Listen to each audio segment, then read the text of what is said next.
Desa Panggung Harjo, Kecamatan Sewon, Kabupaten Bantul, Provinsi Daerah Istimewa Yogyakarta telah menjadi perbincangan hangat di Kementerian Desa. Bukan tanpa alasan, hal ini karena desa dengan penduduk 28.838 jiwa itu telah menunjukkan berbagai inovasi yang membuat desa tersebut mandiri dan berdaya saing sehingga meraih apresiasi. Desa Panggung Harjo terdiri dari 9.542 KK dengan 14.239 jiwa atau 50,17% pria dan 14.144 atau 49,83% wanita, mendiami 7.244 unit rumah. Jumlah pertumbuhan perluasan wilayah perkotaan Yogyakarta menjadikan Desa Panggung Harjo setiap tahunnya kehilangan 2% lahan persawahan yang kemudian dikonversi menjadi pemukiman dan lahan komersil. Komposisi peruntukan lahan saat ini adalah industri 2,41%, perdagangan 1,88%, jalan dan fasum lainnya sekitar 31,23%, dan persawahan 56,72%. Pendapatan sektoral warga Desa Panggung Harjo pada tahun 2018 sebesar 102,43 miliar, di mana 73% ditopang dari sektor jasa dan perdagangan.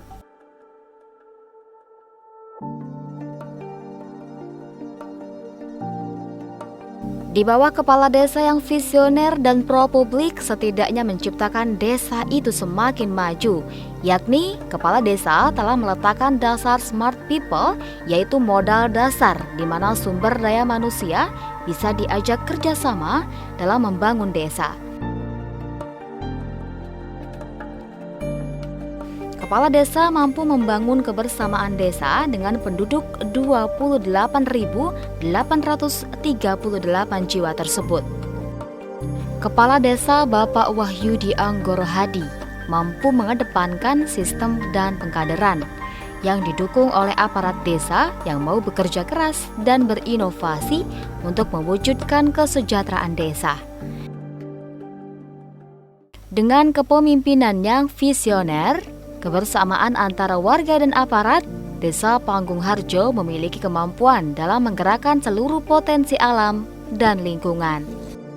Hasil dari Smart People tersebut telah mendorong desa dan warga mendirikan KUPAS atau Kelompok Usaha Pengelolaan Sampah, didirikan pada 2013 yang berawal dari sebuah keprihatinan terhadap semakin banyaknya volume sampah yang dihasilkan oleh masyarakat sehingga membutuhkan penanganan yang serius.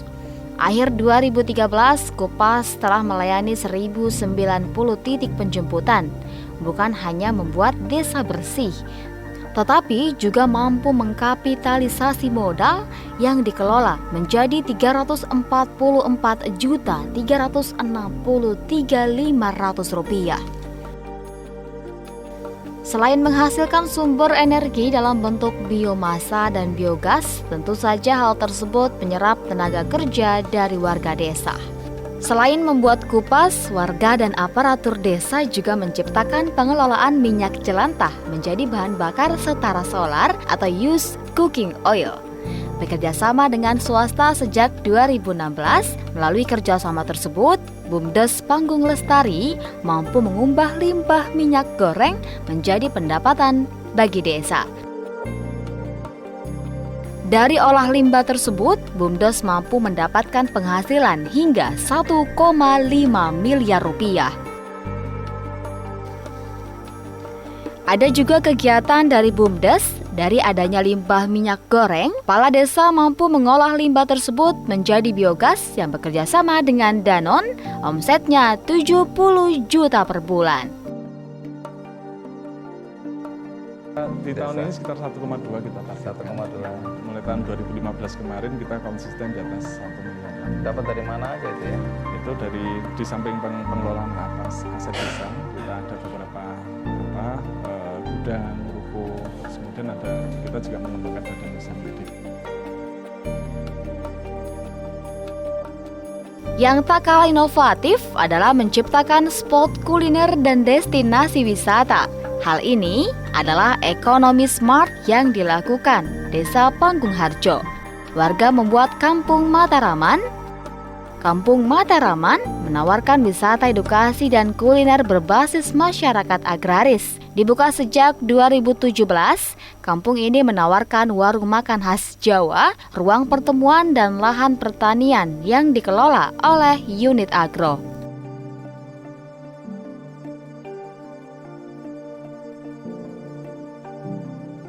Minyak nyamplung adalah minyak nabati yang dihasilkan dari proses pemerasan biji nyamplung yang dikeringkan, menghasilkan kapasitas produksi bahan biodiesel atau biosolar sampai dengan 500 hingga 600 liter per bulannya. Minyak Tamanu Oils atau minyak nyamplung memiliki mesinnya namun tidak memiliki bahan baku pemanfaatan teknologi.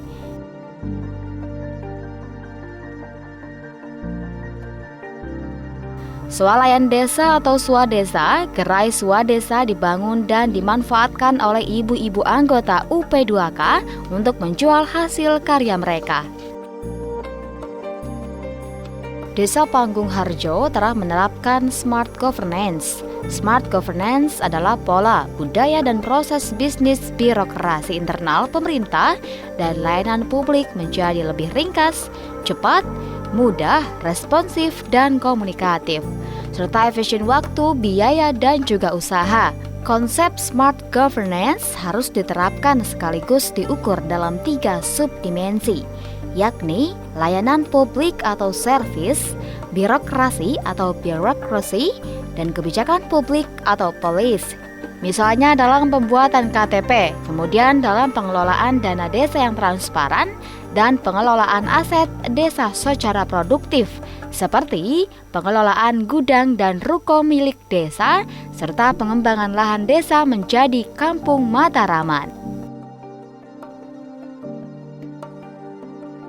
Desa Panggungharjo Tekah mampu merumuskan program-program yang layak untuk masyarakat dan masa depannya, mulai dari kesehatan, pendidikan, demokrasi, hukum, pangan, infrastruktur, dan lain sebagainya. Misalnya ada program Satu Rumah Satu Sarjana, yaitu program untuk anak-anak yang kurang mampu dengan pembiayaannya berasal dari 50% premi dibayar oleh desa dan sisanya 50% lagi penyedia layanan asuransi sebagai bagian dari Data Corporate Social Responsibility atau CSR.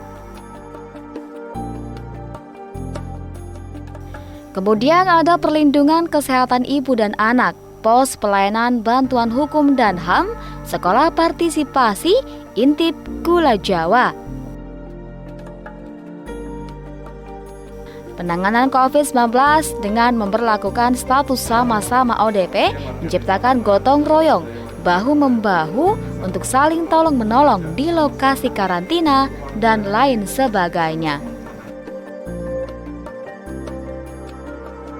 Terakhir, Smart Mobility adalah penerapan teknologi di bidang elektronika, komputer, dan telekomunikasi, bertujuan agar prasarana dan sarana desa menjadi lebih informatif dan komunikatif, sehingga memberikan dampak pada kelancaran, keamanan, keselamatan, dan kenyamanan, serta ramah lingkungan.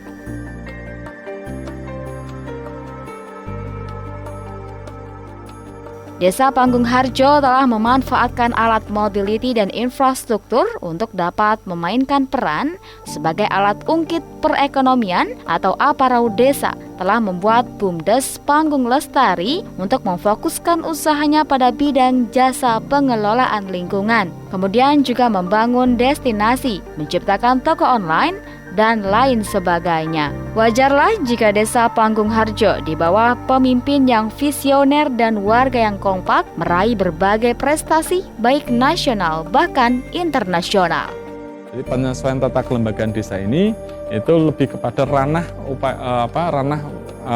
partisipasi masyarakat, yaitu membuka peluang, jadi membuka ruang partisipasi di mana warga masyarakat desa itu berkesempatan untuk secara langsung terlibat untuk menjalankan sebagian fungsi atau sebagian sebagian fungsi ataupun sebagian kewenangan yang dimiliki oleh pemerintah desa.